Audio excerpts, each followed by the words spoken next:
أعوذ بالله من الشيطان الرجيم بسم الله الرحمن الرحيم أم حسبتم أن تدخلوا الجنة ولما يعلم الله الذين جاهدوا منكم ويعلم الصابرين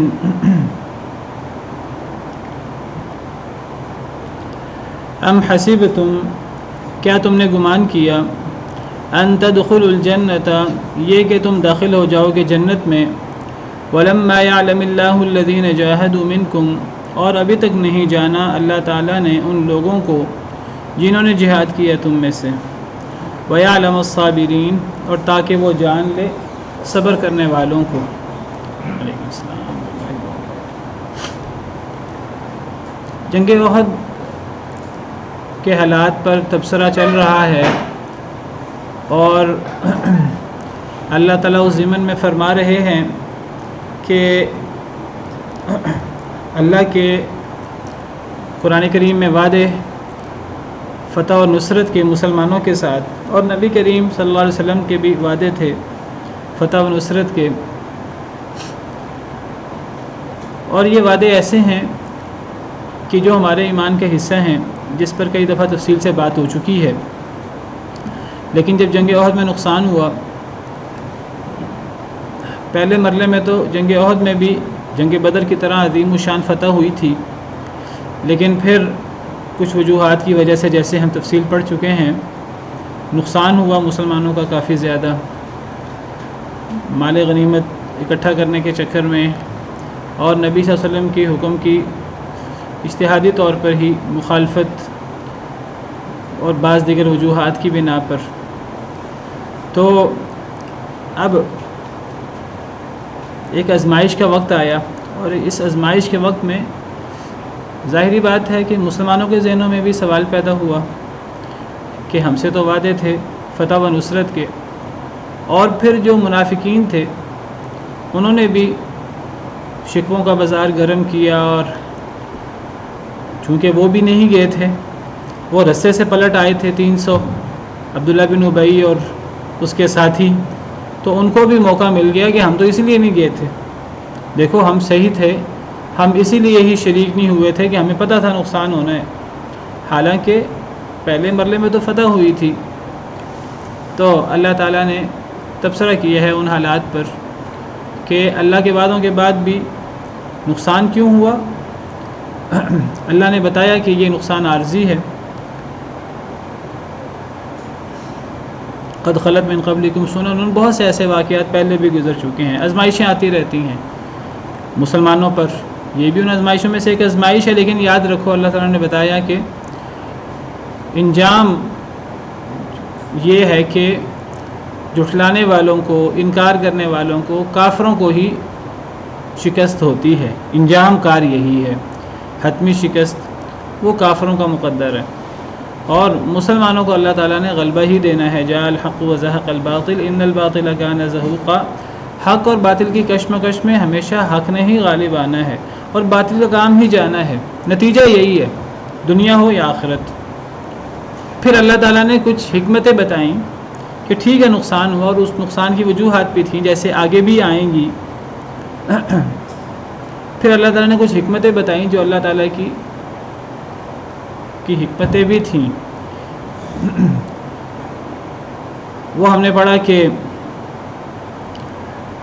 ان حکمتوں میں سے کہ تاکہ ایمان والوں کا پتہ لگ جائے اب اس مشکل وقت میں کون بھروسہ کرتا ہے اللہ پر، اللہ کی تقدیر پر اور اللہ کے وعدوں پر، اور کون پھر اعتراضات، شکوے شکایت کا دروازہ کھولتا ہے.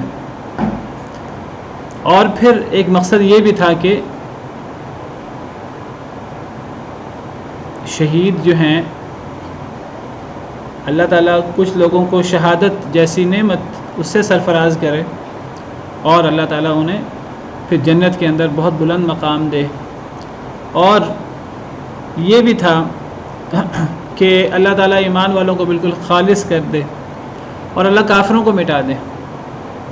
اور ہم نے کل پڑھا کہ کافروں کو مٹانے سے کیا مراد ہے کہ جب کافروں پر کوئی نعمت ہوتی ہے اللہ کی طرف سے، دنیاوی انعام ہوتا ہے، تو کافر اس سے فائدہ اٹھانے کی بجائے کافر اس نعمت سے مزید اللہ سے غافل ہوتے ہیں، مزید اللہ سے دور ہوتے ہیں اور پھر تباہی و بربادی کا شکار ہوتے ہیں۔ اب اللہ تعالیٰ فرما رہے ہیں ایک اور انداز سے کہ تم کہتے ہو نقصان کیوں ہوا جنگ احد میں۔ اللہ نے حکمتیں بھی بیان کی، اللہ نے یہ بھی بتایا کہ یہ عارضی ہے، یہ بھی بتایا کہ جو اللہ کا ایک دائمی قانون ہے، جو انجام ہے وہ متقین کے ساتھ ہے، باطل اس نے نقصان ہی اٹھانا ہے، حق نے غلبہ ہی پانا ہے۔ پھر اللہ تعالیٰ بتا رہے ہیں ام حسبتم ان تدخلوا الجنۃ، تمہارا کیا خیال ہے کہ تم جنت میں ایسے ہی داخل ہو جاؤ گے؟ جنت میں داخلہ اتنا آسان تو نہیں ہے، یعنی دنیا میں بھی تمہیں نعمتیں ملیں، آخرت میں بھی نعمتیں ملیں، دنیا میں مشکل بھی کوئی نہ آئے، دنیا میں فتوحات تمہارا مقدر ہوں، دنیا بڑی سیدھی سیدھی ہو اور نعمتوں والی ہو، نہیں۔ جنت یہ بہت بڑی نعمت ہے اللہ تعالیٰ کی۔ آخرت کے اندر اللہ نے جنت کے ہی وعدے کیے ہیں، اور اللہ نے مومنوں کو جنت کا تصور دے کر اللہ تعالیٰ فرماتے ہیں کہ اللہ نے تمہارے لیے آخرت میں جنت تیار کی ہے، تو جب تمہارے لیے اللہ نے آخرت میں جنت اور جنت جیسی اتنی بڑی نعمت تیار کی ہے تو تم دنیا کے اندر آزمائشیں بھی برداشت کر لو۔ تو اللہ فرماتے ہیں کہ جنت اتنی سستی نہیں ہے اللہ کے ہاں، جنت اتنی ہلکی نہیں ہے اللہ کے ہاں کہ ایسے ہی مل جائے، جنت میں داخلہ اتنا آسان نہیں ہے۔ جنت بہت قیمتی ہے، بہت قیمتی ہے اللہ کے ہاں۔ جنت ہر ایک کو ایسے نہیں مل جانی۔ دیکھیے جنت اور جنت کی نعمتوں کا اور دنیا کی نعمتیں جتنی زیادہ کیوں نہ ہو جائیں، کوئی بندہ جو ہے وہ عمر نوح ہی لے کر کیوں نہ آ جائے، اور کوئی بندہ بادشاہوں جیسی، فرعون، نمرود اور بڑے بڑے بادشاہوں جیسی زندگی کیوں نہ گزار لے، قارون جیسی زندگی کیوں نہ گزار لے، دنیا جہاں کے سارے خزانے اس کے پاس ہی کیوں نہ ہوں، دنیا کی جتنی نعمتیں، جتنی لمبی عمر ہو، یہ متاع قلیل ہے جنت اور جنت کی نعمتوں کے مقابلے میں، آخرت کی نعمتوں کے مقابلے میں۔ آخرت کی نعمتوں کا اور دنیا کی نعمتیں جتنی زیادہ کیوں نہ ہو جائیں، کوئی بندہ خربوں میں کھرب پتی کیوں نہ ہو، آخرت کا اور جنت اور دنیا کی نعمتوں کا مقابلہ ایسے جیسے کہ سمندر کے اندر انگلی ڈالیں تو انگلی کے ساتھ پانی لگتا ہے، یہ دنیا کی جتنی زیادہ نعمتیں ہو جائیں، آخرت کے مقابلے میں اس کی یہ حیثیت ہے۔ دنیا کی حیثیت اور دنیا کی نعمتوں کی حیثیت اللہ کے نزدیک جنت کے مقابلے میں، یعنی دنیا کی کوئی حیثیت ہی نہیں ہے، مچھر کے پر کے برابر نہیں ہے اللہ کے نزدیک دنیا کی وقت۔ اللہ کو پتہ ہے، ہمیں نہیں پتہ، لیکن ہمیں اللہ کے بتانے پر ہمیں یقین ہونا چاہیے، اعتماد ہونا چاہیے۔ اللہ کے نزدیک دنیا اور دنیا کی نعمتیں ساری اکٹھی کر لی جائیں، مچھر کے پر کے برابر اس کے وقت نہیں ہے۔ اگر اللہ کے نزدیک دنیا مچھر کے پر سے زیادہ حیثیت رکھتی ہوتی، اللہ کافر کو نعمتیں چھوڑے پانی کا گھونٹ نہ دیتے، ایک پانی کا گھونٹ نہ ملتا کافروں کو اگر دنیا کی کوئی وقت ہوتی۔ دنیا کی وقت کوئی نہیں ہے اللہ کے یہاں، تو اصل وقت پھر جنت کی ہے۔ تو جنت کی اتنی وقت ہے اور اتنی قیمتی ہے جنت، تو جنت میں داخلہ اتنا آسان ہو۔ ایک اور انداز سے تربیت ہو رہی ہے کہ یہ آزمائشیں، دنیا کی آزمائشوں سے گھبرانا نہیں چاہیے، یہ جتنی آزمائشیں ہوں گی جنت کی نعمتیں اتنی زیادہ تمہیں ملیں گی، اتنے زیادہ درجات بلند ہوں گے۔ تو جنت اللہ کی اتنی سستی نہیں ہے کہ بغیر مشکلات کے ہی مل جائے، تو مشکل سے گھبرانا نہیں چاہیے۔ صحابہ کرام کی تربیت ہو رہی ہے، اور جو لوگ حاملین قرآن ہیں ان کی تربیت ہو رہی ہے۔ ام حسبتم ان تدخلوا الجنہ، کیا تم گمان کرتے ہو کہ جنت میں داخل ہو جاؤ گے؟ وَلَمَّا يَعْلَمِ اللَّهُ الَّذِينَ جَاهَدُوا مِنكُمْ، اور ابھی تک نہیں جانا اللہ نے ان لوگوں کو جنہوں نے تم میں سے جہاد کیا، وَيَعْلَمَ الصَّابِرِينَ، اور تاکہ اللہ صبر کرنے والوں کو جان لے۔ جہاد کے بغیر یہ اپنی جان کو اللہ کے حضور، جان کا جو ہے وہ اللہ کو بیچ دیا جائے۔ مومن اپنی جان اللہ کو بیچ دیتا ہے، اپنے مال اللہ کو بیچ دیتا ہے، اور اللہ سے کیا لیتا ہے؟ جنت۔ تو جنت کے لیے تو جان و مال کو گروی رکھنا پڑتا ہے۔ ان اللہ اشتری من المؤمنین انفسهم واموالهم بان لهم الجنہ، اللہ نے خرید لیا مومنوں سے ان کے جانوں اور ان کے مالوں کے بدلے جنت۔ اللہ نے ان اللہ اشتری من المؤمنین انفسهم، اللہ نے خرید لیا مومنوں سے ان کی جانوں کو اور ان کے مالوں کو، بان لهم الجنہ، کہ مومنوں کو اس کے بدلے جنت ملے گی۔ یقاتلون فی سبیل اللہ فیقتلون ویقتلون، اللہ کے راستے میں قتال کریں، دوسروں کو قتل بھی کریں، خود بھی قتل ہوں. وعدن علیہ حقا فی التوراۃ والانجیل والقرآن، یہ اللہ کا سچا وعدہ ہے جو تورات میں بھی ہے، انجیل میں بھی ہے، قرآن میں بھی ہے، قرآن میں بھی پچھلی کتابوں میں بھی ہے. ومن اوفی بعہدہ من اللہ، اللہ سے بڑھ کر اپنے وعدوں میں سچا کون ہے. فاستبشروا ببیعکم الذی بایعتم بہ، اللہ کی یہ جو تجارت ہے جو اللہ نے تم سے کی ہے، اس تجارت پر خوش ہو جاؤ. تو جنت جو ہے وہ اس کے لیے جہاد اور جہاد کی مشکلات، جان و مال اللہ کے پاس گروی رکھو، جان و مال کا نقصان بھی اگر ہو جائے تو کوئی بات نہیں، اللہ نے جنت رکھی ہے.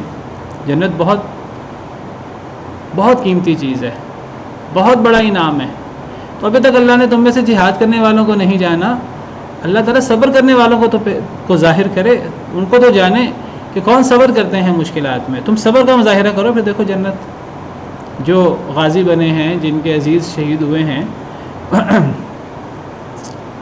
جو شہید ہو گئے وہ تو جنت میں چلے گئے، جو بچ گئے اور وہ اس وقت مشکلات کا شکار ہیں، زخمی ہیں، یا ان کے عزیز اور قارب جو ہیں وہ جنگ میں کام آ گئے ہیں، تو یہ صبر حوصلہ ہوگا، مشکلات کو فیس کریں گے تو پھر جنت ملے گی. جنت اتنی آسانی سے ملنے والی نہیں ہے. قرآن کریم میں اللہ نے یہ موضوع کئی جگہ بیان کیا ہے. ایک آیت کریمہ میں اللہ تعالیٰ فرماتے ہیں سورہ بقرہ میں، ام حسبتم ان تدخلوا الجنۃ ولما یأتکم مثل الذین خلوا من قبلکم، سورہ بقرہ آیت نمبر 214. اللہ فرماتے ہیں کہ تمہارا کیا خیال ہے کہ تم جنت میں ایسے ہی داخل ہو جاؤ گے. ولما یأتکم مثل الذین خلوا من قبلکم، ابھی تک تم سے پہلے جو لوگ تھے ان پر جو آزمائشیں آئیں وہ تمہیں تو ابھی تک آئیں نہیں. تم سے پہلے لوگوں پر بڑی بڑی آزمائشیں آئیں، لیکن انہوں نے ان آزمائشوں کو خندہ پیشانی سے برداشت کیا. مستہم البأساء والضراء، انہیں سختیاں آئیں، تنگیاں آئیں. وزلزلوا، انہیں ہلایا گیا. حتی یقول الرسول، حتیٰ کہ رسول پکار اٹھے. والذین آمنوا معہ، اور رسولوں کے ساتھ ایمان لانے والے پکار اٹھے. متی نصر اللہ، کب اللہ کی مدد آئے گی. اور جب ایسی کیفیت ہوتی ہے کہ صبر کا پیمانہ لبریز ہونے لگتا ہے، اس وقت اللہ فرماتے ہیں الا ان نصر اللہ قریب، اس وقت اللہ کی مدد بہت قریب ہوتی ہے. تو دنیا کے اندر آزمائش ہوگی، مشکلات ہوں گی، تو پھر درجات بلند ہوں گے. جنت اللہ کی اتنی سستی نہیں ہے، جنت اتنی ہلکی نہیں ہے. جنت کے لیے بڑی آزمائشیں، بڑی مشکلات کا سامنا کرنا پڑتا ہے، صبر کا مظاہرہ کرنا پڑتا ہے.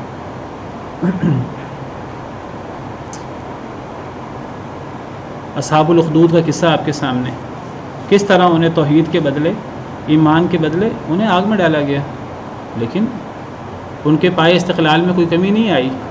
وہ چاہتے تو وہ اللہ نے اجازت دے رکھی ہے انسان جان بچانے کے لیے، ظاہراً کلمہ کفر بول سکتا ہے، لیکن دیکھیے کہ وہ کتنے مظلوم تھے اور ان پہ کتنا ظلم ہوا. آگ کی خندقیں کھودی گئیں اور ان سے کہا جاتا رہا کہ تم اپنے ایمان سے انکار کر دو، تمہیں ہم آگ میں نہیں ڈالیں گے، تمہیں آگ میں نہیں جلائیں گے. لیکن دیکھیے انہوں نے آگ میں جلنا برداشت کر لیا. اسی طرح حدیث مبارکہ میں، صحیح بخاری کی حدیث ہے، حضرت خباب بن ارت راوی ہیں صحیح بخاری کی حدیث نمبر 3612. حضرت خباب بن ارت وہ فرماتے ہیں شکونا الی رسول اللہ صلی اللہ علیہ وسلم وهو متوسد بردۃ له فی ظل الکعبہ، ہم نے نبی صلی اللہ علیہ وسلم سے شکایت کی کہ کافر بڑی ظلم و زیادتی کرتے ہیں، بڑا ہمیں تنگ کرتے ہیں، بڑی تکلیفیں دیتے ہیں، زبانی بھی جسمانی بھی. نبی صلی اللہ علیہ وسلم جو ہیں وہ چادر اوڑے ہوئے تھے خانہ کعبہ کے سائے میں. ہم نے کہا الا تستنصر لنا، اے اللہ کے رسول آپ اللہ سے مدد نہیں مانگتے، آپ اللہ سے مدد مانگیں ہمارے لیے، آپ نبی ہیں، آپ رسول ہیں، آپ کی دعا قبول ہوتی ہے. الا تدعو اللہ لنا، آپ اللہ سے دعا نہیں کرتے ہمارے لیے. یہاں تو حدیث میں تھوڑا اختصار ہے، دوسری حدیث میں ہے کہ نبی صلی اللہ علیہ وسلم غصے میں آگے چہرہ مبارک سرخ ہو گیا اور آپ نے فرمایا کان الرجل فی من قبلکم، تم سے پہلے جو لوگ تھے، یحفر له فی الارض، اس کو زمین کے اندر گڑھا کھود کر اس کو گڑھے میں دبا دیا جاتا تھا، اس کا دھڑ اوپر ہوتا تھا، اس کا ٹانگیں اور نچلا حصہ گڑھے میں ہوتا تھا. فیجعل فیہ، اس کو گڑھے میں کر دیا جاتا. فیجاء بالمنشار، ایک آرا لایا جاتا. فیوضع علی رأسہ، اس کے سر پر رکھا جاتا. فیشق باثنتین، دو حصوں میں اس کو تقسیم کر دیا جاتا. وما يصده ذلك عن دینه، اور یہ چیز بھی اس کو اس کے دین سے نہیں روکتی تھی. وہ لوگ جو ہے وہ پھر بھی اسلام سے نہیں پھرتے تھے، یہ تکلیف برداشت کر لیتے تھے، دو ٹکڑوں میں ہونا برداشت کر لیتے تھے. وَيُمْشَطُ بِأَمْشَاطِ الْحَدِيدِ مَا دُونَ لَحْمِهِ مِنْ عَظْمٍ أَوْ عَصَبٍ، لوہے کی کنگھیوں سے، بڑی بڑی لوہے کی کنگھیاں، ان سے ان کے گوشت کو نوچ لیا جاتا تھا، ہڈیوں سے اور اعصاب سے. وما يصده ذلك عن دینه، یہ چیز بھی انہیں ان کے دین سے روکتی نہیں تھی. پھر آپ نے فرمایا واللہ، اللہ کی قسم، لَيُتِمَّنَّ هَذَا الْأَمْرَ، کہ اللہ تعالیٰ ضرور اس معاملے کو پورا کریں گے، اللہ تعالیٰ ضرور اسلام کو غالب کریں گے.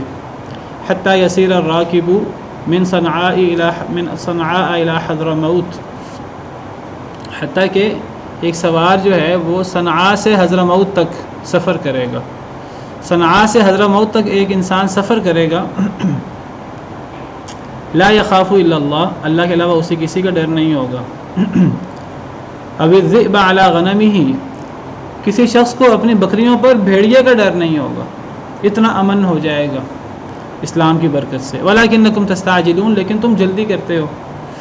تو نبی صلی اللہ علیہ وسلم نے سمجھایا ان صحابہ کرام کو کہ جن صحابہ کرام نے شکوہ کیا کہ بڑی مشکل حالات ہیں، تو ان حالات میں آپ ہمارے لیے دعا نہیں کرتے. نبی صلی اللہ علیہ وسلم دعا بھی کرتے تھے، لیکن آپ نے انہیں فرمایا کہ مایوس ہونے والی بات نہیں ہے، اللہ کے وعدوں پر ہمیں بھروسہ ہونا چاہیے.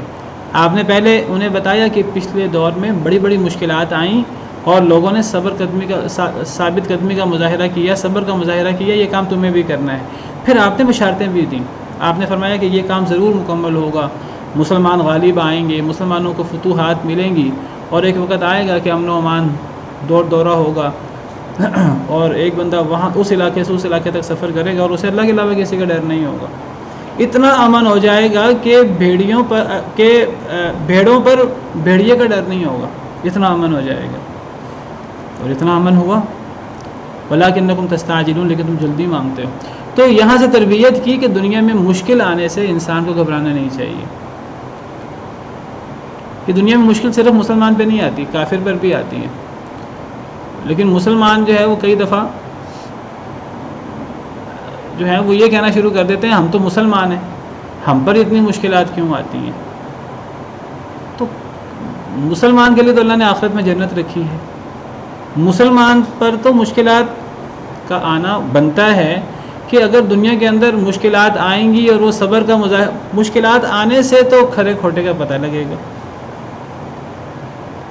ایک اور آیت کریمہ میں اللہ تعالیٰ فرماتے ہیں الف لام میم حسب الناس ان یترکوا ان یقولوا آمنا وهم لا یفتنون، کیا لوگوں نے گمان کر لیا ہے کہ بس منہ سے آمنا کہہ دیں گے اور پھر چھوڑ دیا جائے گا لوگوں کو؟ ایسا تو نہیں ہوگا. آمنا کہنے سے تو مشکلات آپ سمجھیے کہ وہ ڈلوان ہے، اور مشکلات جو ہیں وہ بہت زیادہ کثرت سے آئیں گی. وَلَقَدْ فَتَنَّا الَّذِينَ مِن قَبْلِهِمْ، ہم نے پہلے لوگوں کو بھی آزمایا تھا. فَلَيَعْلَمَنَّ اللَّهُ الَّذِينَ صَدَقُوا وَلَيَعْلَمَنَّ الْكَاذِبِينَ، اس آزمائش میں پتہ لگتا ہے سچے کون ہیں اور جھوٹے کون ہیں، کنہوں نے سچا آمنا کہا ہے اور کنہوں نے جھوٹا آمنا کہا ہے. اللہ کو تو پہلے ہی پتہ ہے. اللہ تعالیٰ اصل میں ثابت کرنا چاہتے ہیں لوگوں کے سامنے ثابت ہو جائے کہ کس نے سچا آمنا کہا ہے، کس نے جھوٹا آمنا کہا ہے. آمنا کہنے کی اہمیت نہیں ہے صرف آمنا کہنے کی، اصل تو اس کو ثابت کرنے کی اہمیت. اور ثابت کیسے ہوتا ہے؟ مشکل حالات میں. ورنہ اللہ تعالیٰ فرماتے ہیں وَمِنَ النَّاسِ مَن يَقُولُ آمَنَّا بِاللَّهِ وَبِالْيَوْمِ الْآخِرِ وَمَا هُم بِمُؤْمِنِينَ، ایسے لوگ بھی ہیں جو کہتے ہیں ہم اللہ پر ایمان لائے، آخرت پر ایمان لائے، اور وہ مومن نہیں ہیں، منافق ہیں. اللہ معاف کرے. تو مومن کا کیسے پتہ لگتا ہے؟ مشکل میں. نعمتوں میں تو ہر بندہ ہی نعمتوں سے فائدہ اٹھانے کے لیے ایمان کا اظہار کرتا رہتا ہے، بڑے بڑے دعوے کرتا رہتا ہے. پتہ تو لگتا ہے مشکل حالات میں. تو مشکل حالات سے گھبرانا نہیں چاہیے. یہ ایک الگ بات ہے، میں یہاں ذکر کر دوں کہ کبھی اللہ سے مشکل حالات کی تمنا نہیں کرنی چاہیے. کبھی اللہ سے یہ نہیں کہنا چاہیے کہ اے اللہ تعالیٰ آزمائش آئے گی تو پھر میں صبر کروں گا، اور میں پھر اور لوگوں سے بھی نہیں کہنا چاہیے کہ آزمائش آئے گی پھر میں دکھاؤں گا کہ میرا ایمان کتنا ہے اور میں کتنا صبر کر سکتا ہوں. اللہ سے کبھی بھی آزمائش نہیں مانگنی چاہیے. اللہ سے ہمیشہ عافیت مانگنی چاہیے. اگلی آیت کریمہ کی وضاحت کرتے ہوئے میں انشاءاللہ حدیث مبارکہ بھی پیش کروں گا. انسان کو کبھی اللہ سے مشکل نہیں مانگنی چاہیے، کبھی آزمائش نہیں مانگنی چاہیے کہ میں اپنے ایمان کا مظاہرہ کروں، میں صبر کا مظاہرہ کروں. لیکن اگر آزمائش آئے، اور آزمائش آ کے رہتی ہے دنیا کے اندر، اگر مشکلات آئیں اور مشکلات آ کر رہتی ہیں، یہ وہ دنیا ہی کیا ہے جس میں مشکلات نہ آئیں؟ دنیا آزمائش کا گھر ہے. دنیا جنت نہ کبھی بنی ہے کسی کے لیے، اور نہ کبھی جنت بنے گی کسی کے لیے. جنت میں کوئی مشکل نہیں ہے. جو بندہ کہتا ہے یہ مشکل آئی کیوں ہے، وہ اصل میں دنیا کے اندر جنت کا تقاضا کر رہا ہے. تو اگر مشکل آ جائے، اللہ سے مشکل مانگنی نہیں چاہیے، اللہ سے عافیت مانگنی چاہیے. لیکن مشکل آ جائے اور وہ آنی ہے، انسان کو تیار رہنا چاہیے. اور اگر مشکل آ جائے انسان کو اللہ سے عافیت مانگنی چاہیے. اگر مشکل آ جائے تو انسان کو صبر کا مظاہرہ کرنا ہے، شکوہ نہیں کرنا اللہ کا لوگوں سے، اور جزا فضا نہیں کرنا اس وقت. تو یہاں یہی تعلیم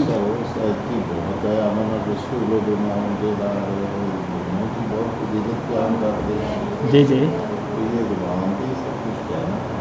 جی کس بات کی فضیلت؟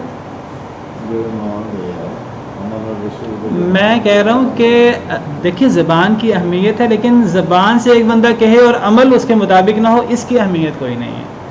اہمیت کس آمنا کہنے کی ہے؟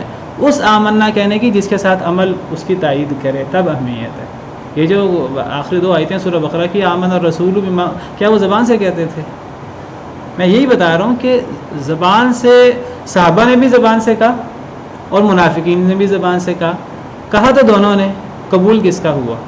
یہ سورہ بقرہ کے آخری 2 آیتوں میں صحابہ کی بات ہو رہی ہے، منافقین کی بات نہیں ہو رہی. نبی صلی اللہ علیہ وسلم کی اور صحابہ کی بات ہو رہی ہے. تو صرف آمنا کہنا اور عمل اس کے مخالف ہونا، اس کی اہمیت نہیں ہے. میں یہ کہہ رہا ہوں. ہاں، جس آمنا زبان کے ساتھ انسان کہتا ہے اور عمل سے اس کو ثبوت بہم پہنچاتا ہے، وہ اللہ کے ہاں اس کی بہت اہمیت ہے، بہت وقت ہے اس کی، اگر قول و فعل میں تضاد نہ ہو. دوسری آیت جو ہے اس میں دعا ہے ساری، اس میں دعا کی فضیلت ہے. آپ کیا کہنا ہے؟ یعنی آپ یہ کہنا چاہ رہے ہیں کہ اگر ایک بندہ زبان سے کہے اور عمل اس زبان کے مطابق نہ ہو، اس کی بھی فضیلت ہے. ہاں، یہ ان آیات سے زبان مراد نہیں ہے. صرف جو بندہ زبان سے کہتا ہے عمل اس کے مطابق نہیں ہے، اس وہ تو دیکھیے میں نے آپ کے سامنے قرآن کی آیت پڑھی ہے، میں نے اپنی طرف سے تو کچھ نہیں آپ کو کہا. وَمِنَ النَّاسِ مَن يَقُولُ آمَنَّا، یہ قرآن کی آیت ہے. وَمِنَ النَّاسِ مَن يَقُولُ آمَنَّا بِاللَّهِ وَبِالْيَوْمِ الْآخِرِ وَمَا هُم بِمُؤْمِنِينَ. منافق بھی کہہ رہے ہیں ہم اللہ پر اور آخرت پر ایمان لائے. اللہ نے ساتھ ہی کہہ دیا مومن نہیں ہے، بالکل ایمان نہیں ہے. وجہ کیا ہے؟ ان کا صرف زبان سے عمل نہیں ہے. اور جہاں جہاں قرآن کریم میں ایمان باللہ کی اہمیت اور فضیلت ہے، وہاں مراد صرف زبان نہیں ہے. کیونکہ ایمان کی تعریف میں 3 چیزیں شامل ہوتی ہیں. ایمان کسے کہتے ہیں؟ ایمان دل کی تصدیق، زبان سے اقرار، اور عمل بالجوارح. تصدیق بالجنان وقول باللسان وعمل بالارکان. یہ 3 چیزیں ہوتی ہیں تو ایمان مکمل ہوتا ہے. قرآن کریم میں جہاں جہاں ایمان اور ایمان کی فضیلت اور اس کی بہترین جزا بیان ہوئی ہے، وہاں ایمان سے مراد یہ 3 چیزیں مراد ہیں. صرف دل کے اندر ایک بندہ کہ جی بڑا ایمان ہے، وہ دل کے اندر ایمان تو پھر شیطان کی بھی ہے. زبان سے وہ انکاری ہے، عمل سے وہ انکاری ہے. ایک بندہ جو ہے نا وہ زبان سے بڑا اقرار کرتا ہو لیکن عمل اس کے مطابق نہ ہو، تو وہ منافق بھی بڑا کہتے ہیں. وہ تو عبداللہ بن ابی بڑا چیخ کر کہتا تھا، قسمیں اٹھا کر کہتا تھا، اذا جاءک المنافقون قالوا نشهد انک لرسول اللہ. نشهد، اس شہادت جو ہے یہ قسم سے بھی بڑی چیز ہوتی ہے. یہ دل و جان سے جو، تو وہ تو کہتے تھے ہم دل و جان سے گواہی دیتے ہیں آپ اللہ کے رسول ہیں. وہ تو جھوٹی قسم اٹھاتے تھے. وہ تو صرف زبان سے تھا. صرف زبان کی اہمیت نہیں ہے. دل میں تصدیق بھی ہو، زبان سے اقرار بھی ہو، اور عمل ارکان سے، اعضاء سے عمل بھی ہو، تو یہ ایمان ہے. اس کی اہمیت ہے اللہ کے ہاں. صرف زبان میں کچھ اور عمل کچھ، مشکل آئے تو انسان دین سے ہی پھر جائے. وَمِنَ النَّاسِ مَن يَعْبُدُ اللَّهَ عَلَى حَرْفٍ. کچھ لوگ ہیں کنارے پہ رہ کر اللہ کی عبادت کرتے ہیں. فَإِنْ أَصَابَهُ خَيْرٌ اطْمَأَنَّ بِهِ. اگر خیر کی بات آئے، نعمتیں اور مال غنیمت اور اطمئن، بڑا مطمئن رہتا ہے، جی بڑا آسان دین ہے، بڑا اچھا دین ہے. وَإِنْ أَصَابَتْهُ فِتْنَةٌ. اگر فتنہ آ جائے، آزمائش آ جائے، مصیبتیں آ جائیں، انقلب علی وجہہ، اپنے چہرے پر پلٹ جاتا ہے. اللہ کیا کہتے ہیں؟ اللہ نے وہ جو آسان حالات میں وہ مطمئن رہتا ہے اسلام پر، اللہ نے اس کی تعریف نہیں کی. اللہ فرماتے ہیں خسرت دنیا والآخرہ، ایسا بندہ دنیا اور آخرت میں خسارے میں ہے کہ جو نعمتوں میں تو کہتا ہے اسلام بڑا اچھا ہے، لیکن مصیبت آنے پر، آزمائش آنے پر وہ پھر جاتا ہے اسلام سے. دوسری آیت میں فرمایا کہ ایسے لوگ بھی ہیں کہ جو آزمائش آئے تو اسے اللہ کا عذاب کہہ دیتے ہیں. کہ ہم پر تو اللہ کے عذاب ہی بہت زیادہ ہیں. جعل فتنة الناس كعذاب اللہ وَلَئِنْ جَاءَ نَصْرٌ مِّن رَّبِّكَ لَيَقُولُنَّ إِنَّا كُنَّا مَعَكُمْ. کوئی مدد آئے ہم تمہارے ساتھ ہیں، ہم مسلمان ہیں، ہم مسلمانوں کے ساتھ ہیں. اللہ کی مدد آئے، نعمتیں آئیں تو مسلمانوں کے ساتھ اور مسلمانوں کی باتیں، اور جب کوئی آزمائش آ جائے تو اللہ کے عذاب بھی ہم پہ ختم نہیں ہوتے. تو یہ انداز، تو یہاں یہ تربیت ہو رہی ہے. صحابہ کرام کا یہ طرز عمل نہیں تھا، لیکن بعض صحابہ کرام کے ذہن میں یعنی یہ آ رہا تھا کہ یہ مشکلات کیوں آ رہی ہیں. اللہ تعالیٰ بتا رہے ہیں کہ دنیا میں مشکلات آتی ہی آتی ہیں. یہ اللہ نے درجے بلند کرنے ہیں، اللہ نے جنت دینی ہے، تو جنت اتنی سستی نہیں ہے اللہ کے ہاں.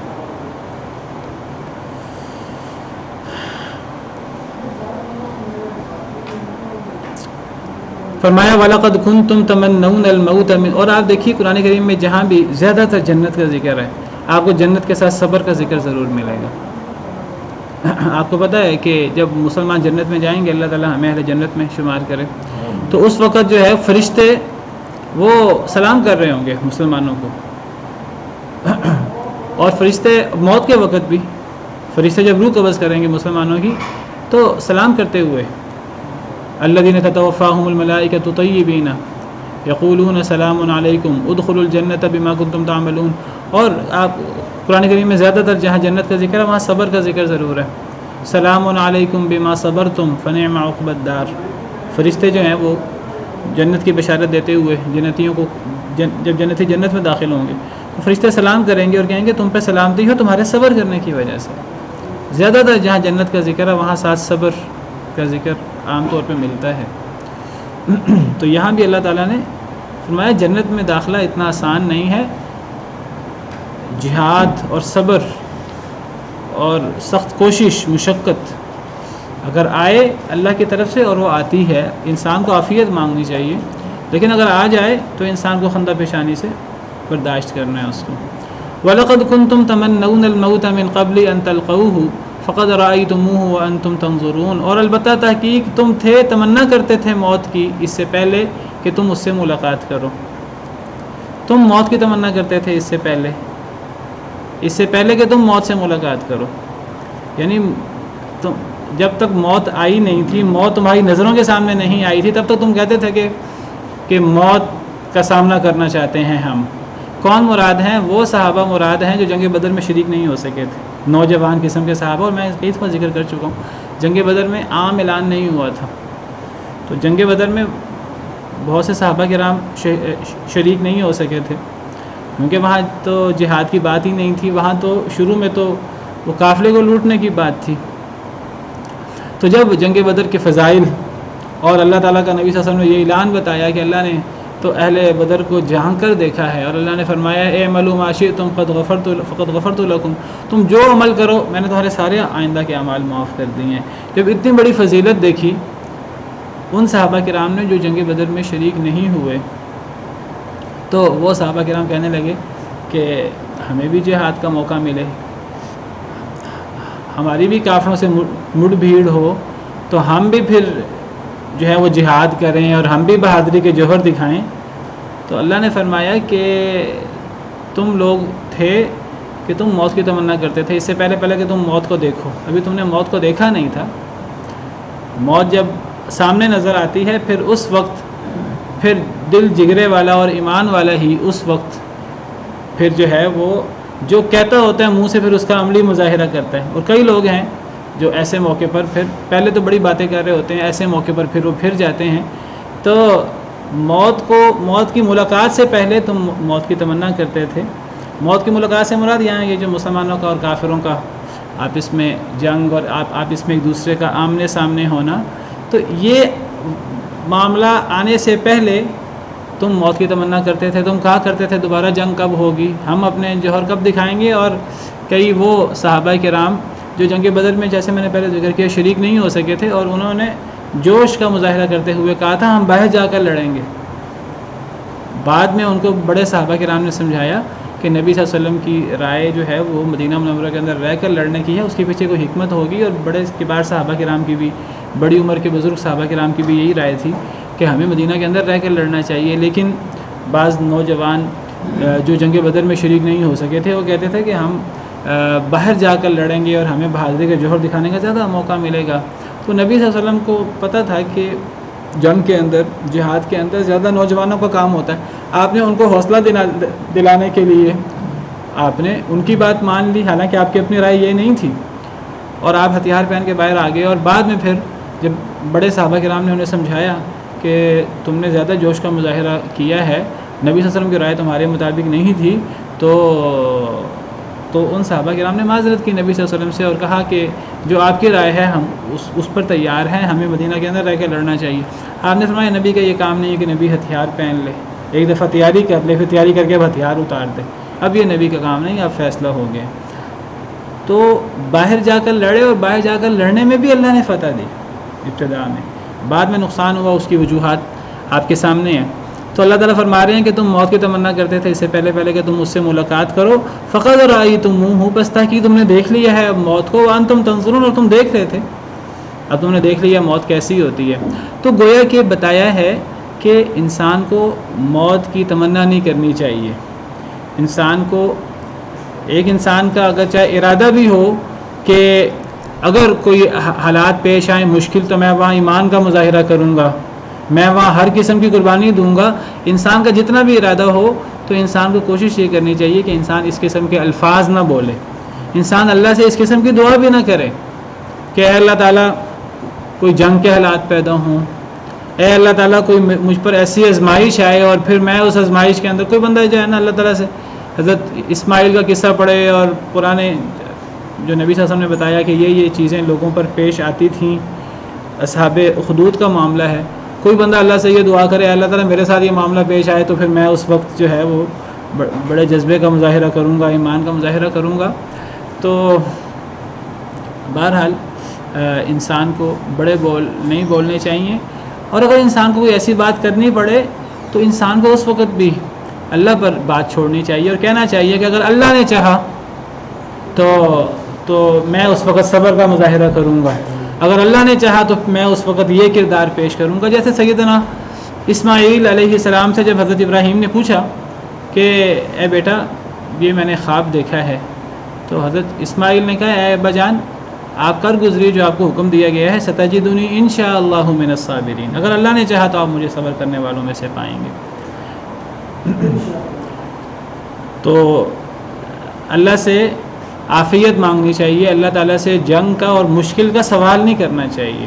انسان بڑا ہی کمزور ہے، لیکن جب مشکل آ جائے، جب آزمائش آ جائے، اس وقت پھر ثابت قدمی کا مظاہرہ، اس وقت پھر ایمان کا مظاہرہ کرنا چاہیے، اس وقت پھر بزدلی کا مظاہرہ کرنا، منافقت کا اللہ معاف کرے مظاہرہ کرنا، اس وقت بھاگنا، پھر یہ بہت بڑا گناہ ہے۔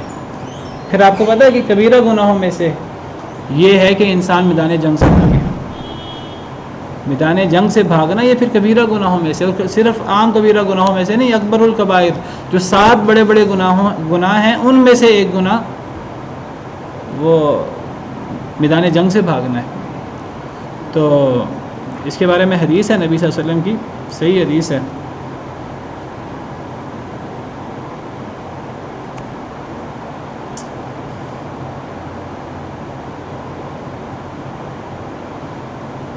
یہ صحیح بخاری کی حدیث ہے۔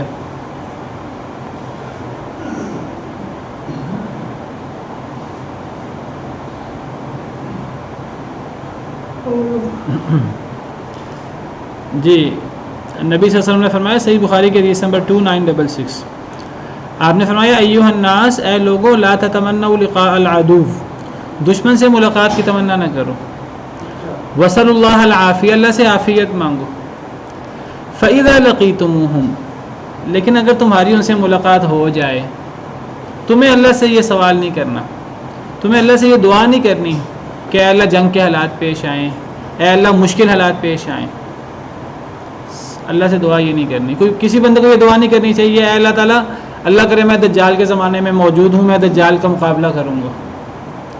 یہ دعا نہیں کرنی چاہیے. جو بندہ یہ دعا کرے کیا پتہ وہ دجال کا اتنا بڑا فتنہ ہے یا کوئی اور آزمائش ہو, وہ کیا پتہ اس آزمائش کے اندر اس کا کیا کردار ہوتا ہے. کئی لوگ دجال کے فتنے میں اپنے ایمان کے اوپر بھروسہ کرتے ہوئے نکلیں گے اور دجال کے فتنے کا شکار ہو جائیں گے.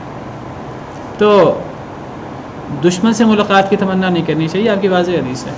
اللہ سے عافیت مانگنی چاہیے. اے اللہ ہم بڑے کمزور ہیں, اے اللہ ہمیں عافیت دے دے, اے اللہ تعالیٰ ہمیں آزمائش سے بچا کے رکھ. یہ دعا کرنی چاہیے اللہ تعالیٰ سے. لیکن آپ کو یعنی جیسے میں نے ذکر کیا مشکل آ کے رہتی ہے کیونکہ دنیا ہے, دنیا دارالامتحان ہے. فَإِذَا لَقِيتُمُوهُمْ, جب اللہ کی طرف سے کوئی مشکل آ جائے, جب تمہاری ان سے ملاقات ہو جائے, اس وقت پھر فَاصْبِرُوا, اس وقت پھر صبر کرنا ہے. وَاعْلَمُوا, اور جان لو أَنَّ الْجَنَّةَ تَحْتَ ظِلَالِ السُّيُوفِ, کہ اس وقت پھر جنت تلواروں کے سائے کے نیچے ہے. اور پھر نبی صلی اللہ علیہ وسلم نے دعا کی اللہم منزل الکتاب مجری السحاب. تو بہرحال اس سے پتہ لگتا ہے کہ انسان کو بڑے بول نہیں بولنے چاہیے اور انسان کو اللہ سے عافیت مانگنی چاہیے.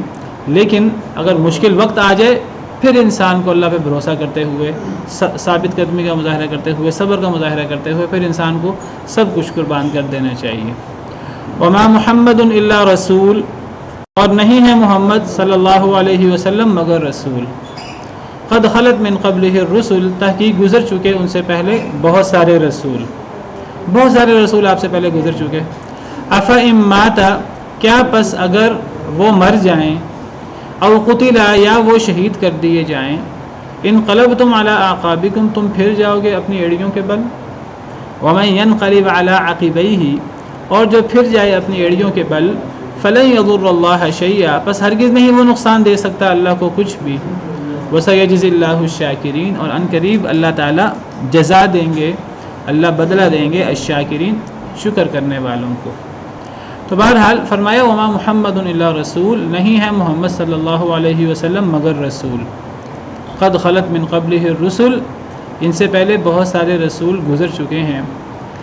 نبی کریم صلی اللہ علیہ وسلم کا جو سب سے بلند مقام ہے وہ آپ کا رسالت کا ہے. فرمایا وما محمد الا رسول, نہیں ہے محمد صلی اللہ علیہ وسلم مگر رسول.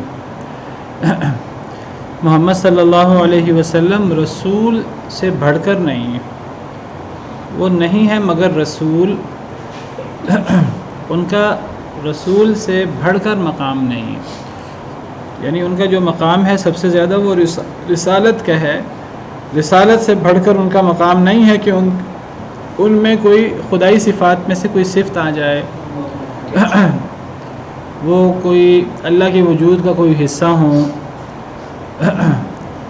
جس طرح عیسائیوں نے حضرت عیسیٰ کو اللہ کا بیٹا قرار دیا, اللہ کا جز قرار دیا, تو نبی کریم صلی اللہ علیہ وسلم نہیں ہے مگر رسول, رسول سے بڑھ کر نہیں ہے. یہ حسر ہے.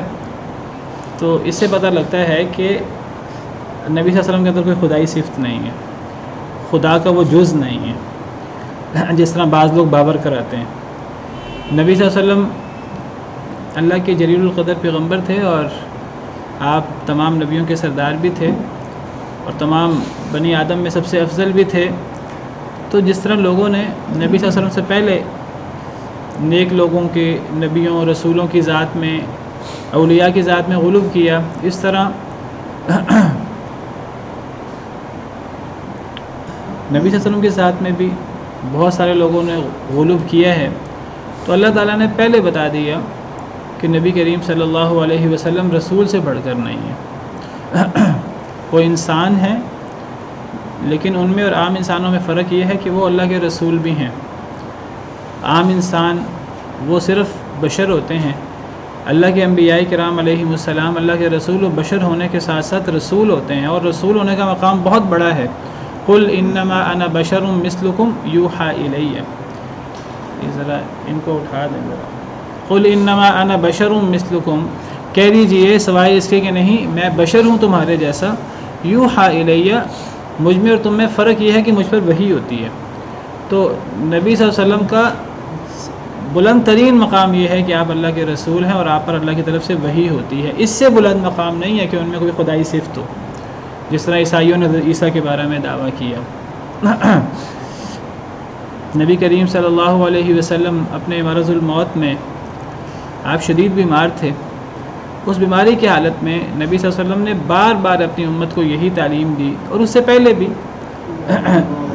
لعن اللہ الیہود والنصارى اتخذوا قبور انبیائہم مساجد. اللہ تعالیٰ یہود و نصارہ پر لعنت کرے کہ انہوں نے اپنے انبیاء کی قبروں کو مسجدیں بنا لی ہے.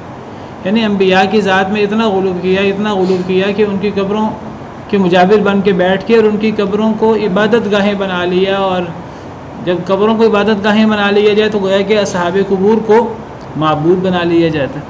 تو گویا کہ انہوں نے اپنے انبیاء کو معبود بنا لیا اور انبیاء کی قبروں کو عبادت گاہیں بنا لیا. اور نبی صلی اللہ علیہ وسلم نے فرمایا کہ میں اپنی امت کو اسے روکتا ہوں. اور نبی صلی اللہ علیہ وسلم کی بہت ساری احادیث ہیں. آپ نے فرمایا کہ لا تطرونی کما اطرت النصارى عیسیٰ بن مریم، میرے بارے میں اس طرح مبالغہ نہ کرنا جس طرح عیسائیوں نے حضرت عیسیٰ بن مریم کے بارے میں مبالغہ کیا. انما انا عبد، میں اللہ کا بندہ ہوں. فقولوا عبد اللہ ورسولہ، مجھے اللہ کا بندہ اور اللہ کا رسول قرار دو، اس سے زیادہ مجھے کچھ قرار نہ دو. یہاں بھی حصر کا انداز ہے. نبی کریم صلی اللہ علیہ وسلم رسول سے بڑھ کر کچھ نہیں ہے. اگر نبی صلی اللہ علیہ وسلم کا کوئی رسول سے بڑھ کر کوئی مقام ہوتا تو یہاں وہ بیان ہوتا، کیونکہ یہ حصر کا انداز ہے، اس سے بڑھ کر نہیں ہے. قد خلت من قبلہ الرسل، تحقیق گزر چکے آپ سے پہلے بہت سارے رسول گزر چکے. تو آپ نہ تو کوئی نئے رسول ہیں کہ پہلے کوئی رسول نہیں آیا، پہلے بہت سارے رسول آئے. جس طرح پہلے رسول آئے آپ بھی رسول ہیں. آپ میں رسالت کے علاوہ، رسالت سے اوپر کوئی خدائی صفت نہیں ہے. باقی یہ ایک الگ چیز ہے کہ رسولوں میں آپ کا مقام بلند ہو، آپ سید الانبیاء والمرسلین ہو. آپ رسول ہیں، رسول سے اوپر نہیں ہیں. جس طرح آپ سے پہلے رسول گزرے، اگر نبی صلی اللہ علیہ وسلم کو میں کوئی خدائی صفت بیان کی جائے تو پھر پہلے رسولوں میں بھی پھر خدائی صفت ہونی چاہیے. جب پہلے رسول وہ انسان تھے تو جیسے وہ تھے اسی طرح نبی کریم صلی اللہ علیہ وسلم بھی اللہ کے رسول ہیں. وہ پہلے رسولوں سے کوئی نئے قسم کے رسول نہیں ہیں. قل ما کنت بدعا من الرسول، کہہ دیجئے میں رسولوں میں کوئی نیا رسول نہیں ہوں. میں پہلے ہی رسولوں کا ایک تسلسل ہے، میں اسی تسلسل کے مطابق میں اللہ کا رسول ہوں. اور نبی صلی اللہ علیہ وسلم اللہ کے آخری رسول تھے. آپ نے فرمایا جس طرح ایک عمارت ہوتی ہے، اس عمارت کے اندر اینٹیں لگی ہوئی ہیں، ساری ایک اینٹ کی جگہ خالی ہے. آپ نے فرمایا وہ اینٹ میں ہوں. میں تو خاتم الانبیاء والمرسلین ہوں. تو میں پہلے رسولوں سے فرق نہیں ہوں. تو یہاں وہی بات ہے.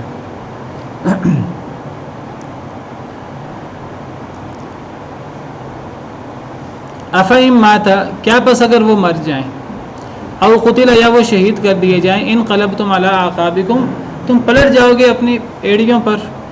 یہ آیت کریمہ جنگ احد کے موقع پر نازل ہوئی، اور میں ذکر کر چکا ہوں آپ کے سامنے کہ جنگ احد کے ایک موقع پر یہ افواہ اڑ گئی. نبی صلی اللہ علیہ وسلم کے مشابہ صحابی وہ شہید ہوئے، شاید حضرت مصعب بن عمیر یا کون. تو افواہ اڑ گئی کہ نبی کریم صلی اللہ علیہ وسلم شہید ہو گئے ہیں جنگ احد میں.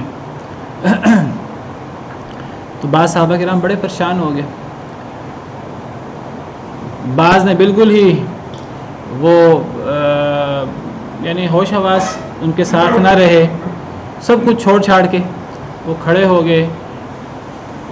اس کی وجہ سے بھی مشکلات ہوئیں، اس کی وجہ سے بھی آزمائش ہوئی. بعض صحابہ کرام کہنے لگے کہ موتوا علی ما مات رسول اللہ صلی اللہ علیہ وسلم، کہ اگر نبی صلی اللہ علیہ وسلم فوت ہو گئے ہیں تو جس پر آپ نے جان دی ہے تم بھی اس پر جان دو. تو یہ آپ سے محبت کی دلیل ہے. حضرت انس بن نضر اور کئی صحابہ کرام وہ اس طرح کر کے شہید ہوئے. تو یہ ایک افواہ اڑ گئی تھی کہ نبی صلی اللہ علیہ وسلم شہید ہو گئے ہیں. تو اللہ تعالیٰ نے فرمایا کہ اگر نبی صلی اللہ علیہ وسلم فوت ہو جائیں، یہ اگر نبی صلی اللہ علیہ وسلم شہید کر دیے جائیں جس طرح جنگ احد میں یہ افواہ اڑ گئی تھی، انقلبتم علی اعقابکم، کیا تم پلٹ جاؤ گے اپنی ایڑیوں پر؟ یعنی کیا تمہارا سارا تعلق نبی صلی اللہ علیہ وسلم کے ساتھ ہی ہے؟ بس تمہارا اللہ کے ساتھ کوئی تعلق نہیں ہے. تمہارا تعلق نبی صلی اللہ علیہ وسلم سے اللہ کی وجہ سے ہے. جب اللہ کی وجہ سے ہے تو تمہارا اصل تعلق اللہ کے ساتھ ہے. نبی صلی اللہ علیہ وسلم تو درمیان میں ایک واسطہ ہے اللہ کا پیغام پہنچانے کا. اگر نبی صلی اللہ علیہ وسلم فوت ہو جائیں، یہ اس دور کی آیت ہے جب نبی صلی اللہ علیہ وسلم حیات تھے، اور آیات تو آپ پر آپ کی زندگی میں اترتی تھیں. تو جنگ احد کے موقع پر اللہ تعالیٰ نے تربیت کی، اور اللہ تعالیٰ نے بتایا کہ اگر نبی صلی اللہ علیہ وسلم فوت ہو جائیں، جیسے یہ افواہ اڑ گئی ہے، یا آپ شہید کر دیے جائیں، تو کیا تم اپنے قدموں پر پلٹ جاؤ گے؟ پھر اسلام سے تمہارا تعلق نہیں رہے گا؟ نہیں، پھر بھی تم مسلمان ہوگے، پھر بھی تمہیں مسلمان رہنا ہے، پھر بھی تمہیں اسلام پر عمل کرنا ہے، پھر بھی تمہیں نبی صلی اللہ علیہ وسلم کی تعلیمات پر عمل کرنا ہے، پھر بھی تمہیں اپنے اللہ کی عبادت کرنی ہے، اور تمہارا سارا تعلق اللہ کے ساتھ ہی ہوگا.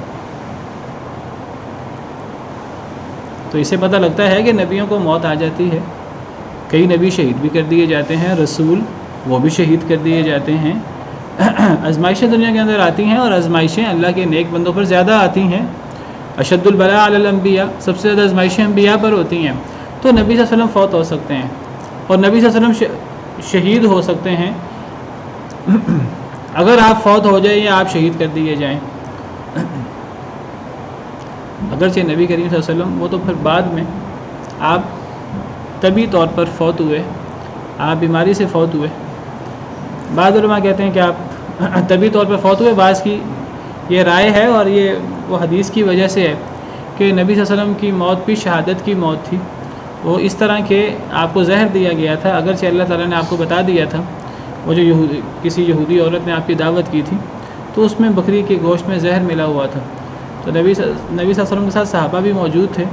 تو بعض صحابہ کرام نے وہ کھا لیا تھا، اور نبی کریم صلی اللہ علیہ وسلم کھانے لگے تھے کہ آپ کو وحی کے ذریعے اللہ نے بتا دیا کہ اس میں زہر ہے. تو آپ نے اس کو اگل دیا اور آپ نے اس کو پھینک دیا، لیکن کچھ اس کے اثرات موجود تھے. اور صحیح بخاری کے حدیث ہے، نبی صلی اللہ علیہ وسلم نے فرمایا جب آپ مرض الموت میں تھے اور آپ تکلیف میں تھے، تو آپ نے فرمایا میں اس زہر کے اثرات ابھی بھی اپنے اندر محسوس کرتا ہوں، اس زہر نے میری رگ جاں کو کاٹ ڈالا ہے. یہ الفاظ موجود ہیں عربی زبان میں.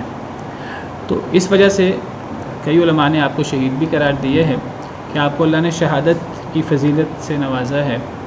تو بہرحال وہ ایک الگ موضوع ہے کہ نبی صلی اللہ علیہ وسلم فوت ہوئے طبی طور پر، کہ آپ شہید ہوئے. تو نبی اور رسول فوت بھی ہوتے ہیں یا شہید بھی ہوتے ہیں. کئی رسول شہید ہوئے ہیں، ان کو قتل کیا گیا ہے. اللہ نے قرآن کریم میں سورہ بقرہ میں بیان کیا. بعض لوگ سمجھتے ہیں کہ رسول شہید نہیں ہو سکتے. بعض لوگوں کا یہ نظریہ ہے، وہ کہتے ہیں نبی شہید ہو سکتا ہے، رسول شہید نہیں ہو سکتا. رسول لازماً دنیاوی طور پر اس کا غلبہ ہوتا ہے، اور رسول کو کوئی قتل نہیں کر سکتا. یہ بعض لوگوں کا نظریہ ہے، اور یہ بات صحیح نہیں ہے. یہ غامدی صاحب بھی یہی بات کہتے ہیں، یہ بات صحیح نہیں ہے. اللہ کے رسول بھی شہید ہو سکتے ہیں، ان کو بھی قتل کیا جا سکتا ہے. جیسے اللہ تعالیٰ نے قرآن کریم میں فرمایا ہے یہود بدبختوں کے حوالے سے، افکلما جاءکم رسول بما لا تہوی انفسکم استکبرتم ففریقا کذبتم وفریقا تقتلون. کیا جب کبھی تمہارے پاس کوئی رسول، وہاں لفظ رسول ہے، کیا جب بھی تمہارے پاس کوئی رسول آیا وہ پیغام لے کر جو تمہیں پسند نہیں آیا، تو تم نے تکبر کیا، ایک فریق کو تم جھٹلا دیتے تھے اور ایک فریق کو تم قتل کر دیتے تھے. تو یہاں ایک فریق سے مراد وہ پیچھے رسولوں کا ذکر ہے. تو رسولوں کے ایک فریق کو تم جھٹلا دیتے تھے اور رسولوں کے ایک فریق کو تم قتل کر دیتے تھے. تو جی پوچھا جاتا ہے کہ جب وقت آ جاتا ہے تو پوچھا جاتا ہے ان سے، تو نبی ہاں کہتے ہیں تو پھر ان کی روح قبض کی جاتی ہے. جس طرح حضرت موسیٰ علیہ السلام سے پوچھا گیا تو حضرت اسرائیل یا جو بھی ملک الموت ہیں وہ آئے، حضرت موسیٰ نے تھپڑ مار دیا انہیں. حضرت ملک الموت نے اللہ سے شکایت کی کہ آپ نے مجھے کس بندے کے پاس بھیجا ہے کہ میں نے اس سے بات کی ہے موت کی، تو انہوں نے تھپڑ مار دی ہے. اللہ نے فرمایا دوبارہ ان کے پاس جاؤ، اور دوبارہ جا کر ان سے کہو کہ آپ بیل کی پشت پہ ہاتھ رکھیں، جتنے بال آپ کے ہاتھ کے نیچے آئیں آپ کو اتنے سال کی مہلت دے دی جاتی ہے. تو حضرت موسیٰ کہنے لگے اس کے بعد، کہا اس کے بعد پھر موت تو ہے ہی. تو حضرت موسیٰ کہنے لگے اگر پھر بھی موت ہے تو پھر ابھی کیوں نہیں. تو نبیوں سے موت کے وقت پوچھا جاتا ہے. یہ نہیں اس کا مطلب کہ نبیوں کو پتہ ہوتا ہے کہ ان کی موت کب آنی ہے. ان کی موت کے وقت نبیوں سے پوچھا جاتا ہے، اجازت لی جاتی ہے. یہ نبیوں کو ایک مقام ہے. نبی صلی اللہ علیہ وسلم سے بھی اس کی اجازت لی گئی. حضرت عائشہ فرماتی ہیں کہ جی شہید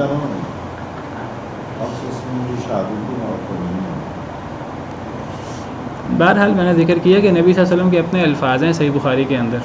آپ نے اپنے مرض الموت میں فرمایا کہ میں اس زہر کے اثرات ابھی بھی محسوس کرتا ہوں. تو بعض علماء کی رائے یہ ہے کہ نبی صلی اللہ علیہ وسلم کی موت شہادت کی موت ہے اور آپ کو یہ فضیلت شہادت کی ملی ہے. بہرحال آپ کی موت شہادت کی ہے کہ نہیں، لیکن رسول شہید ہو سکتا ہے، بہرحال نبی شہید ہو سکتا ہے. اور کتنے نبیوں کو شہید کیا گیا. حضرت زکریا علیہ السلام کو شہید کیا گیا، حضرت یحییٰ علیہ السلام کو شہید کیا گیا، اور حضرت یحییٰ علیہ السلام کو رسول بھی قرآن میں قرار دیا گیا ہے. بہرحال تو اب وہ کب ان سے اجازت دی جاتی ہے اور کیا تفصیلات ہیں، ہم ایک ایک چیز کو بیان نہیں کر سکتے. ایک موٹی سی بات کا ہمیں پتہ ہے، نبیوں سے پوچھا جاتا ہے موت کے وقت کیا بس جب وہ مر جائیں یا قتل کر دیے جائیں تو تم اپنے قدموں پر پلٹ جاؤ گے. تو بتایا کہ نبی سب کچھ نہیں ہوتا، نبی اللہ اور بندے کے درمیان واسطہ ہوتا ہے. مسلمان کا اصل تعلق اللہ کے ساتھ ہوتا ہے. اسی لیے جب نبی کریم صلی اللہ علیہ وسلم فوت ہو گئے تو بعض صحابہ کرام شدید غم میں، آپ سمجھیے کہ اپنے حواس میں ہی نہیں تھے. حضرت عمر جیسا صحابی بھی، وہ تلوار اٹھائی ہوئی ہے اور جو بندہ کہے گا کہ نبی صلی اللہ علیہ وسلم فوت ہو گئے میں اس کی گردن اتار دوں گا، نبی صلی اللہ علیہ وسلم ابھی آئیں گے اور آ کر جو ہیں وہ، تو حضرت عمر اپنے حواس میں پوری طرح نہیں تھے. حضرت ابوبکر صدیق کسی دوسرے مقام پر تھے، وہ آئے فوری اور آ کر نبی صلی اللہ علیہ وسلم کے ماتھے مبارک پر بوسہ دیا اور کہا اللہ تعالیٰ آپ کے لیے 2 موتیں اکٹھی نہیں کریں گے. اور پھر حضرت ابوبکر نے پھر قرآن کی یہ آیتیں پڑھی، خطاب کیا اور یہ آیتیں پڑھی. جب یہ آیتیں پڑھی تو حضرت عمر اور دیگر صحابہ کرام کہتے ہیں ہمیں یہ لگا جیسے یہ آیت آج ہی نازل ہوئی ہے، پہلے ہم نے اس کو اس انداز سے پڑھا ہی نہیں تھا. تو آپ حضرت ابوبکر نے فرمایا من کان یعبد محمدا فإن محمدا قد مات، جو محمد کی عبادت کرتا تھا تو محمد تو وہ جان لے کہ محمد فوت ہو چکے ہیں. ومن کان یعبد اللہ، جو اللہ کی عبادت کرتا تھا فإن اللہ حی لا یموت، اللہ ہمیشہ زندہ ہے، اللہ کو کبھی موت نہیں آنی. تو نبی سے ہماری محبت، وہ نبی اللہ اور بندے کے درمیان واسطہ ہیں پھر اللہ کے پیغام پہنچانے کا. اللہ کے بعد سب سے زیادہ محبت نبی صلی اللہ علیہ وسلم سے ہے، لیکن نبی کے ساتھ سب کچھ نہیں ہے کہ نبی فوت ہو گئے تو سب کچھ ختم ہو گیا. اللہ تو موجود ہیں اور اصل ایمان اور اصل عبادت تو پھر اللہ کی ہوتی ہے. تو یہاں یہ تعلیم دی اور بتایا کہ نبی فوت ہو سکتے ہیں. اور نبی کے بارے میں یہ کہنا نبی فوت ہو گئے یا نبی مر گئے، یہ کوئی نبی کی توہین بھی نہیں ہے. اگر لفظ موت یا لفظ فوت کا لفظ نبی کے لیے استعمال کرنا نہیں جی، وصال کا لفظ استعمال کرنا چاہیے، انتقال کا لفظ استعمال کرنا چاہیے، موت کا لفظ نہیں استعمال کرنا چاہیے، فوت کا لفظ استعمال نہیں کرنا چاہیے. بھئی قرآن نے تو استعمال کیے اور قرآن کریم میں نبی صلی اللہ علیہ وسلم کی کوئی توہین نہیں ہے. یہ نبی کے لیے موت کا لفظ استعمال کرنا یا فوت کا لفظ استعمال کرنا کوئی توہین نہیں ہے. انک میت وانہم میتون، اے نبی آپ بھی مرنے والے ہیں، یہ بھی مرنے والے ہیں، قرآن میں موجود ہے. اور یہاں حضرت ابوبکر صدیق نے نبی صلی اللہ علیہ وسلم کے لیے موت کا لفظ استعمال کیا. من کان یعبد محمدا، صحیح بخاری میں، جو نبی صلی اللہ علیہ وسلم کی عبادت کرتا تھا فإن محمدا قد مات، صحیح بخاری کی حدیث ہے، نبی صلی اللہ علیہ وسلم فوت ہو چکے ہیں، مر گئے ہیں. تو یہ موت کا لفظ استعمال کرنا توہین نہیں ہے، اس کو ہم نے خود ہی توہین بنا لی ہے. اگر یہ توہین ہے اللہ معاف کرے تو قرآن میں یہ لفظ موجود ہے. حضرت ابوبکر صدیق کیا توہین کرتے تھے نبی صلی اللہ علیہ وسلم کی.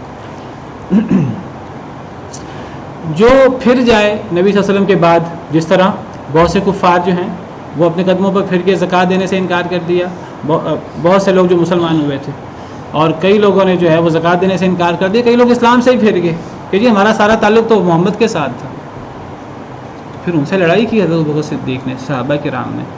تو مسلمان کا اصل تعلق اللہ کے ساتھ ہے. جو اپنے قدموں پر پھر جائے اللہ کو کوئی نقصان نہیں دے سکتا. مسلمان کا تعلق اللہ سے ہوتا ہے. وسيجزي الله الشاکرین، ان قریب اللہ جزا دیں گے شکر گزاروں کو. شکر گزار کون؟ جو مشکل حالات میں بھی صبر کریں، مشکل حالات میں بھی اللہ رب العالمین کے احکامات پر عمل کریں، آسان حالات ہوں، نعمتوں والے حالات ہوں، اس میں بھی اللہ رب العالمین کا شکر ادا کریں، اللہ رب العالمین کے احکامات پر عمل کریں. سبحان ربک رب العزت عما یصفون وسلام علی المرسلین والحمد للہ رب العالمین.